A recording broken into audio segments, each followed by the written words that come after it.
શું તમે પણ દિવસભર થાક અનુભવો છો? તો આ 5 વસ્તુઓ તમારા થાકને ચપટીમાં ગાયબ કરી દેશે. પહેલું છે ખજૂર. બહારના કેમિકલ્સ વાળા એનર્જી ડ્રિંક્સ પીવા કરતા દરરોજ માત્ર 3 થી 4 ખજૂર ખાવાનું રાખો. આ તમને નેચરલ એનર્જી આપશે. બીજું, માત્ર 10 થી 15 સૂકી કાળી દ્રાક્ષ રાત્રે પલાળીને સવારે ખાઓ અને પાણી પણ પી જાઓ.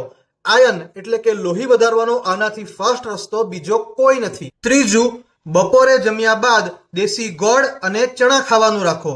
આ દેશી કોમ્બિનેશન હિમોગ્લોબિનનું સ્તર ખૂબ જ ઝડપથી સુધારે છે. ચોથું, ઘણીવાર થાકનું કારણ શરીરમાં પાણીની કમી એટલે કે ડિહાઇડ્રેશન હોઈ શકે છે. માટે દરરોજ બપોરે 1 ગ્લાસ તાજી મોડી છાશ પીવો, જે તમારા શરીરને અંદરથી ઠંડક અને હાઇડ્રેશન આપશે. અને પાંચમું, કે જે સૌથી પાવરફુલ છે અને તમારા આખા દિવસના થાકને જડમૂળથી ગાયબ કરી દેશે. આ જાણવા માટે હમણાં જ ફોલો કરીને કમેન્ટ કરો એનર્જી.